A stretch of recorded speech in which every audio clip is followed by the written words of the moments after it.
Welcome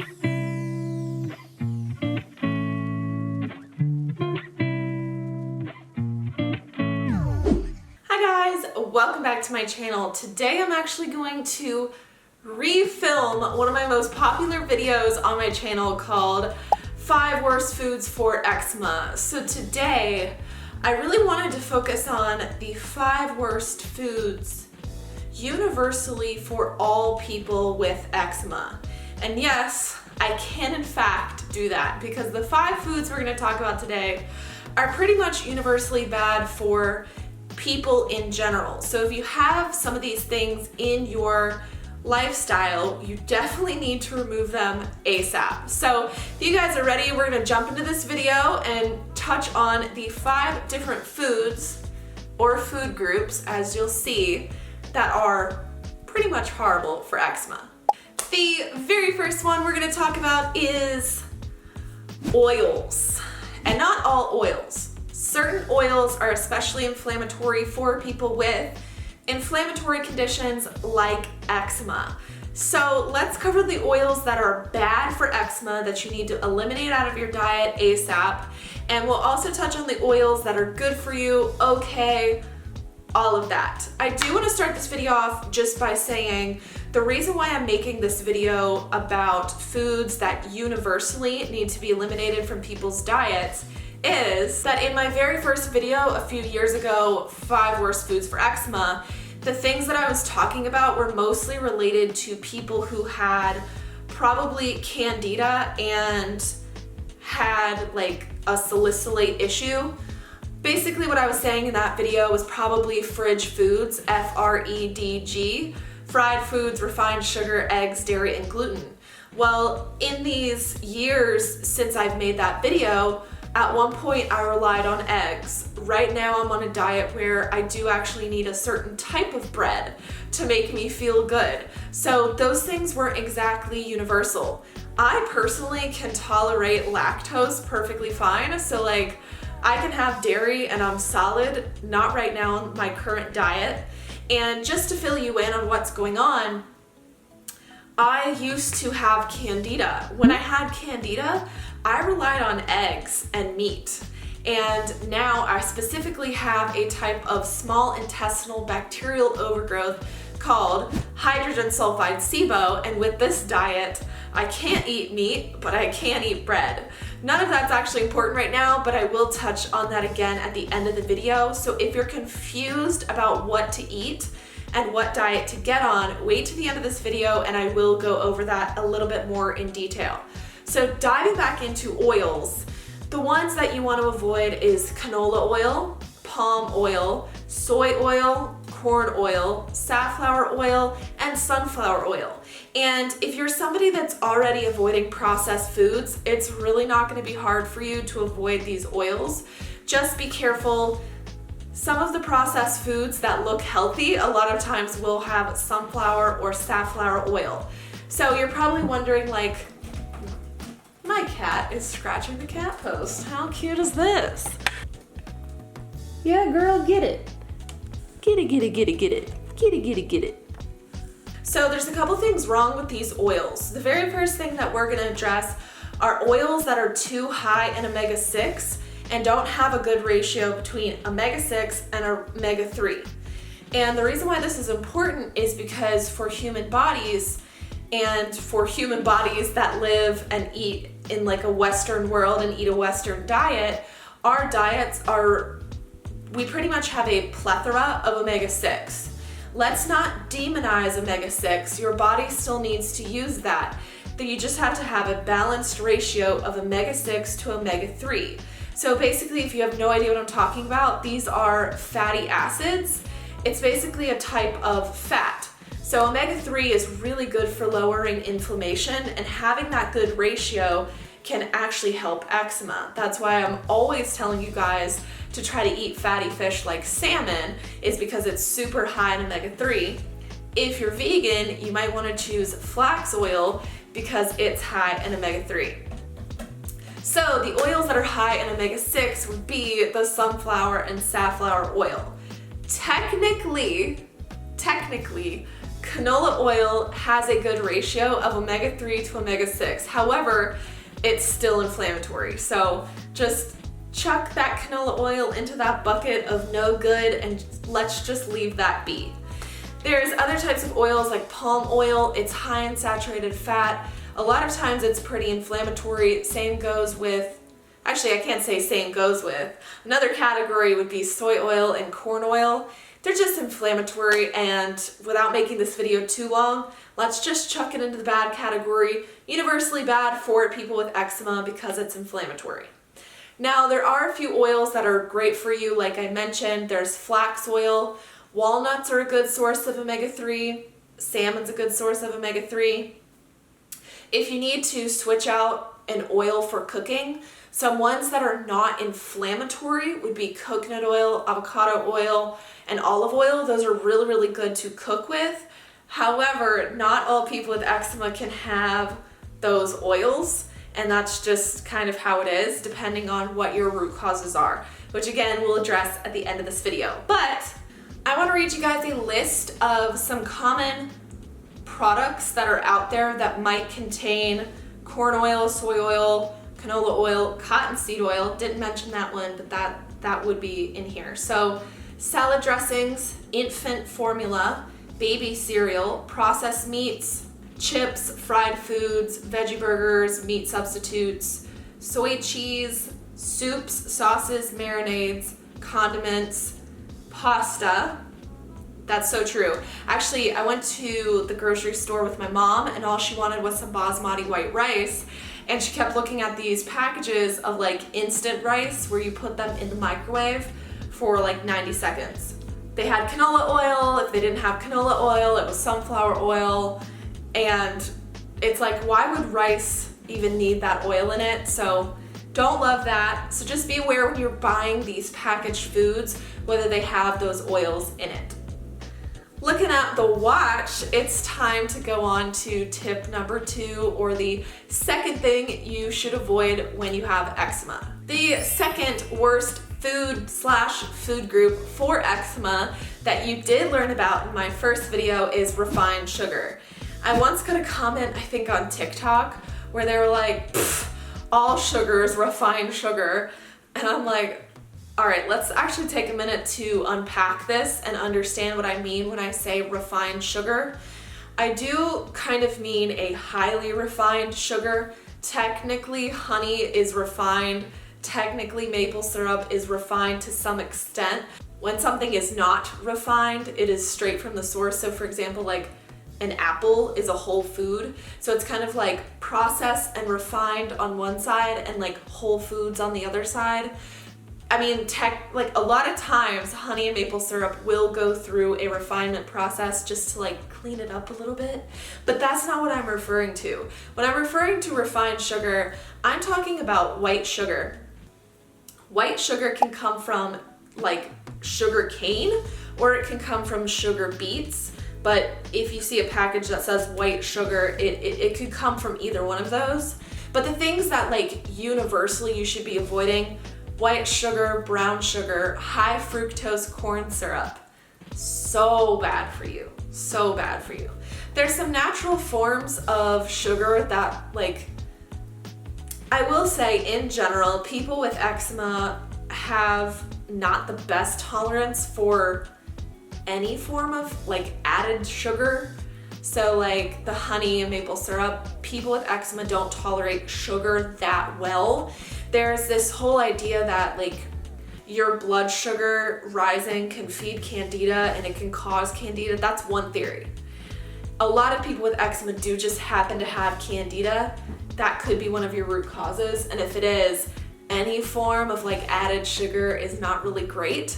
But we can kind of categorize these into like absolutely 100% avoid, and like it might be okay for some people. So universally, white sugar, brown sugar, high fructose corn syrup in general, it's nasty. Nasty pile, okay? And then you have like honey, molasses, maple syrup. I'll just leave those and we'll wrap this up here. I could talk about this stuff forever. If you guys are wondering who I am and why I know so much about all of this, I've personally had eczema. I'm a certified health coach, and I'm honestly like an eczema expert. I talk to people constantly all day about their eczema. I collect information. I run a program where I coach people through the healing process. I learn a lot through that program, understanding people's eczema and how it reacts to different things. And I'm also a research fiend. So I will link some research articles down in the description down below. If you're somebody who has a lot of doubts, like if you want to listen to a doctor, that's okay. Leave my channel. I'm not the right person. If you're somebody that's more open to something holistic from maybe somebody that's not a doctor but spends all of their time thinking about eczema, this is the channel for you. So if that's you, please subscribe to my channel and give this video a big thumbs up. This third one that we're gonna talk about is so closely tied to number 2, but the third worst food for eczema is artificial sugar. So this is something that came about, I would say maybe in like the 90s and early 2000s, but there was a lot of like Diet Coke, like the whole idea of like going on a diet, eliminating sugar. Companies had this bright idea, research, whatever. Somebody had the bright idea of creating artificial sugar, which is completely man-made. And these artificial sugars, which right here you can see a chart of the different types of artificial sugar. Just to name a few, you have Equal, Sweet and Low, and Splenda. Universally, this is extremely bad for your health. It's completely man-made. Your body actually doesn't process this as like sugar, which is why it tastes like sugar, but you're not raising your glucose. So originally all of this was marketed as good for people with diabetes. If you're trying to have a low sugar diet, great, use like artificial sweeteners. And I think they still have them in places like Starbucks, and they're still selling like Diet Coke and stuff with these chemicals like aspartame. That's like part of this whole situation. And there's been a lot of research articles since then where people are linking that these artificial sweeteners to so many problems. So this doctor right here has pointed out some of the problems. You can actually see it be directly linked to eczema, and it's also linked to migraines, bloating, and even in the worst cases, cancer. So this is Dr. Osborne. I can link that down below where I found that image at, or you can just Google Dr. Peter Osborne, but he has linked his article out to a bunch of different research studies. So if you're somebody into research, that would help you understand how artificial sweeteners are basically horrible for your health. I want to actually read you some foods that contain artificial sweeteners. So weirdly, Thomas whole grain English muffins. It has sucralose in it. Very interesting, I had no idea. Pedialyte, that doesn't surprise me actually. Diet Snapple, the term diet will usually tell you that it has something like that in it. Yoplait Light, so these terms like light and diet, that often gives you a sense that it might have an artificial sweetener in it. Orville Redenbacher's Smart Pop Kettle Corn Popcorn. Nestle's Mini Marshmallows Hot Cocoa Mix. Breyer's Carb Smart Chocolate Ice Cream. Ocean Spray Light Cranberry Juice. Heinz Reduced Sugar Tomato Ketchup. So a lot of these brands are promoting themselves as light, diet, reduced sugar, and instead they're giving you that same like flavor by an artificial sweetener.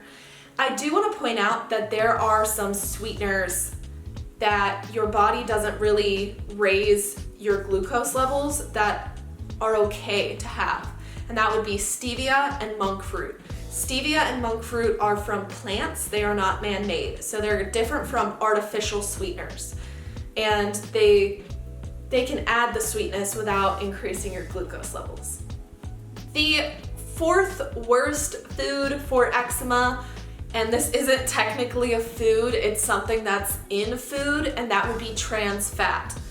I hope that you guys watching have heard of trans fat and you're already aware that it's bad for your body, but if not, we're gonna address it today. So trans fat is, again, man-made, and trans fat was created to basically transform like a liquid oil into a solid fat. So think things like margarine,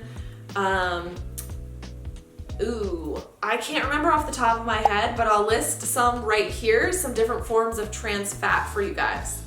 The term that you want to look for when you're reading the backs of things is hydrogenated oil. Hydrogenated oil tells you that it's trans fat, which is really interesting. And scientifically, this is what trans fat looks like compared to the other types of fats.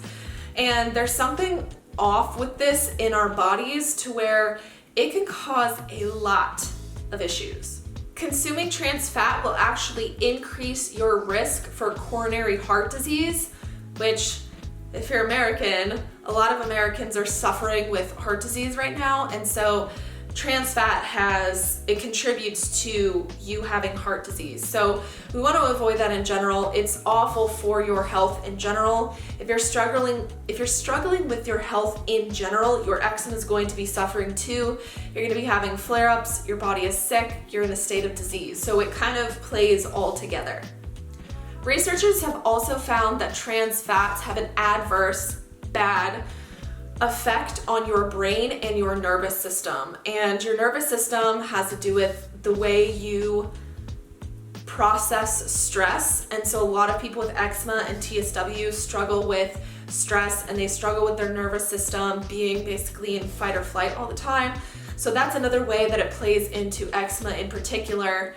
And trans fat has been linked to depression and Alzheimer's disease, and I will link a research article down below for you guys about all of this. And I actually wanted to be super specific for you guys, so I pulled up a list of foods that do have trans fat in it. So Popeye's fried chicken, Betty Crocker frosting and cake mix, Land O'Lakes margarine, Little Debbie's baked goods, Hostess donuts, Hungry Man frozen dinners, Bisquick pancake mix, that's interesting, Pop Secret microwave popcorn.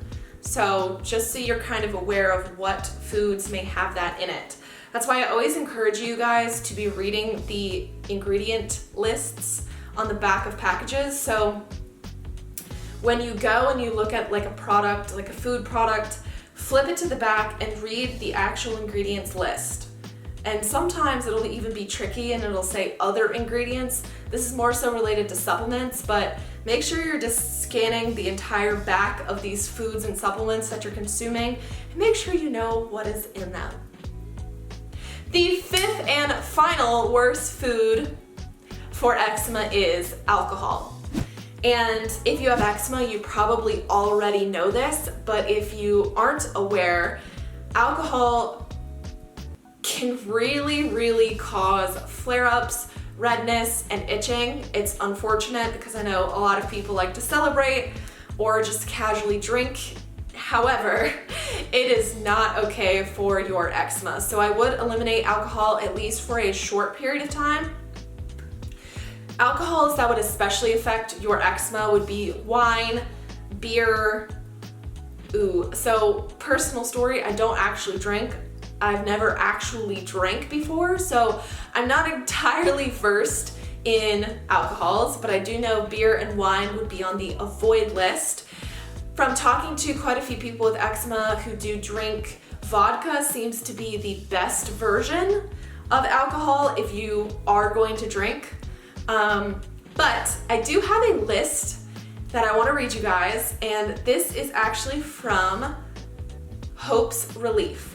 And this was an article that this person wrote up about alcohol and eczema specifically, stating that alcohol affects eczema by dehydration, affecting vitamin levels, killing good bacteria, and like killing the good bacteria that lives in your gut. And a lot of the sugar that is in these alcoholic drinks can contribute towards candida. And like I said, candida can be a root cause of eczema. And I wanted to read one more thing to you guys. Chronic alcohol abuse increases gut permeability, resulting in high circulating endotoxin that reaches the liver via portal circulation. And I will link that NCBI article down below. Basically, like if you are a heavy drinker, it can affect your liver, it can affect your gut, and so heavy drinking is not suitable for people with eczema. Alrighty guys, so like I mentioned, now we're going to dive into why certain people need to be on certain diets for eczema. And I do have something to offer you guys that is a tool that could really help you navigate this entire situation. I get so many questions, can I eat this? Can I eat that? Can I eat this? Can I eat that? And I always have to answer like, I don't know.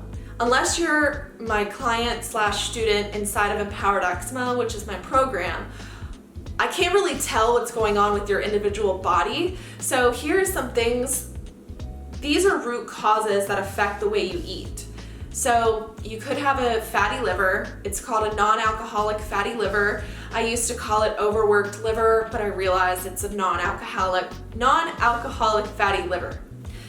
So for example, you would need to be on like a low salicylate. Sometimes people with an overworked liver can't tolerate histamines, glutamates, amines. So you would need to get on a diet low in all of those things.